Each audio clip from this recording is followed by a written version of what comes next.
Dan pemirsa, lantas bagaimana pantauan arus liburan Natal dan Tahun Baru? Kami sudah terhubung dengan sejumlah rekan. Pertama rekan Humaira Balkis dari Tol Jakarta Cikampek, Yasmin Athania dari Bandung, dan Sabda Role dari Bandara Sultan Hasanuddin Makassar. Kita akan ke rekan Balkis terlebih dahulu. Ya, selamat sore Balkis. Bagaimana pantauan arus lalu lintas di Tol Jakarta Cikampek saat ini? Apakah ada peningkatan volume kendaraan, Balkis? Situasi lalu lintas di Tol Jakarta Cikampek untuk sore hari ini ramai lancar. Seperti yang terlihat di belakang saya, saat ini saya berada di kilometer 57 Tol Jakarta Cikampek. Untuk kendaraan yang mendominasi lalu lintas pada sore hari ini tentunya adalah kendaraan pribadi yang akan meninggalkan Jakarta. Hari ini, tanggal 24 Desember 2020 diperkirakan akan menjadi puncak arus lalu lintas untuk kendaraan yang meninggalkan Jakarta pada libur Natal tahun 2020 ini. Jika kemarin pada tanggal 23 Desember 2020 ada 174.000 kendaraan yang meninggalkan Jakarta, maka untuk hari ini pihak Jasa Marga memperkirakan akan ada 206.000 kendaraan yang meninggalkan Jakarta dengan titik kepadatan sudah terjadi pada pagi hari tadi. Secara keseluruhan, pihak Jasa Marga memperkirakan akan ada 842.000 kendaraan yang meninggalkan Jakarta, yaitu sejak tanggal 23 Desember 2020 hingga tanggal 27 Desember 2020. Sebagai bentuk antisipasi, pihak Jasa Marga sudah berkoordinasi dengan Korlantas Polri untuk memberlakukan sistem kontraflow bila ditemukan adanya penumpukan kendaraan. Dan sistem kontraflow ini sudah diberlakukan pada pagi hari tadi pukul 8 waktu Indonesia Barat hingga pukul 10.30 waktu Indonesia Barat, dimulai pada kilometer 40 hingga kilometer 61 Tol Jakarta Cikampek.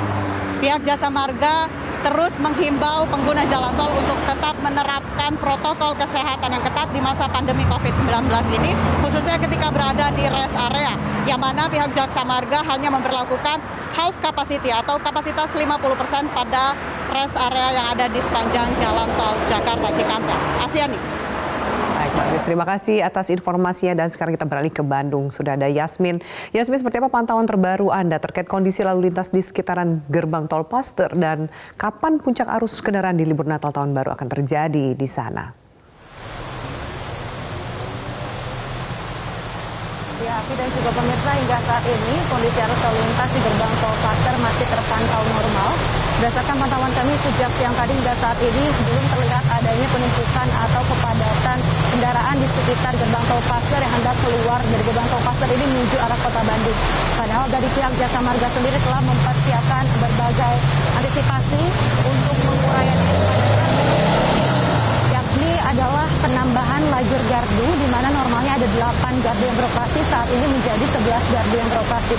Selain daripada itu, pihak Jasa Marga pun telah mempersiapkan petugas tambahan yang akan melakukan tugas untuk menjemput transaksi menggunakan alat mobile rider sehingga kepadatan dapat terurai. Dan berdasarkan informasi atau data yang kami terima dari pihak Jasa Marga, per hari ini volume kendaraan sejak pukul 6 waktu Indonesia Barat pagi tadi hingga pukul 16 waktu Indonesia Barat, kendaraan yang keluar dari gerbang tol Paster ini menuju arah kota Bandung sudah ada sebanyak 17.000 kendaraan. Lalu untuk terkait dengan arus kepadatan kendaraan yang hendak menuju atau keluar dari gerbang tol Paster ini diperkirakan akan terjadi pada tanggal 26 Desember 2020 atau tepatnya hari Sabtu esok. Afi dan juga pemirsa, dapat kami informasikan bahwa saat ini baru saja turun hujan deras di sekitaran kawasan gerbang tol Paster. Jadi bagi para pemirsa yang mungkin hendak melewati kawasan ini agar selalu berhati-hati dan tetap mengutamakan keselamatan saat berkendara. Sekian informasi yang dapat kami sampaikan. Afi, kembali ke Anda di studio.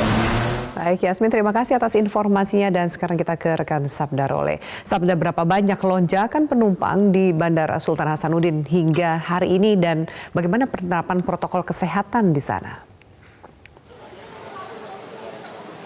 Iya, Afi, jelang perayaan Natal dan Tahun Baru 2021, ribuan penumpang ini memadati Bandara Internasional Sultan Hasanuddin Makassar yang berada di Kabupaten Maros, Sulawesi Selatan. Kepadatan penumpang ini terlihat saat mengantri untuk menjalani pemeriksaan rapid antigen dan juga antibodi yang merupakan atau sebagai syarat untuk agar dapat menggunakan pesawat udara.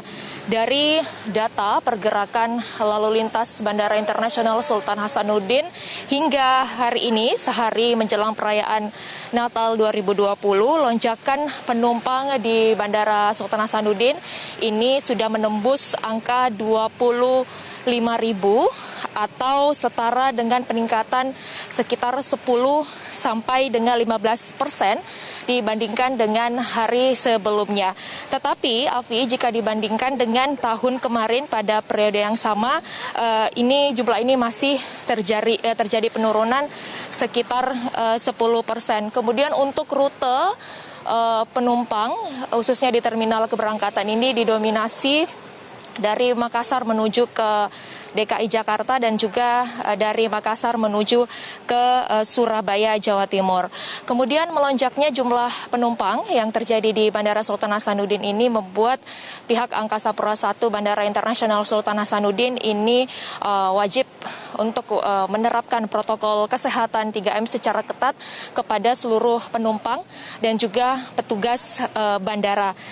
Kemudian di mana juga para calon penumpang ini diwajibkan untuk melampirkan surat keterangan sehat yang telah divalidasi saat akan berangkat melalui bandara. Kemudian bagi calon penumpang ini yang tidak memverifikasi surat keterangan hasil rapid testnya, maka tidak diperkenankan untuk berangkat melalui Bandara Sultan Hasanuddin.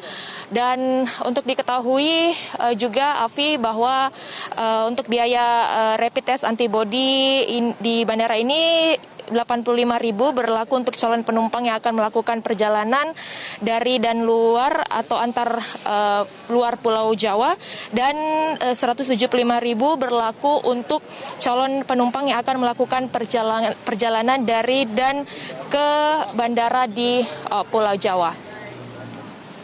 Afi. Baik, Sabda Role, Yasmin Athania, dan Humaira Balkis. Teman-teman, terima kasih atas informasinya. Jangan lupa untuk subscribe dan nyalakan lonceng notifikasinya.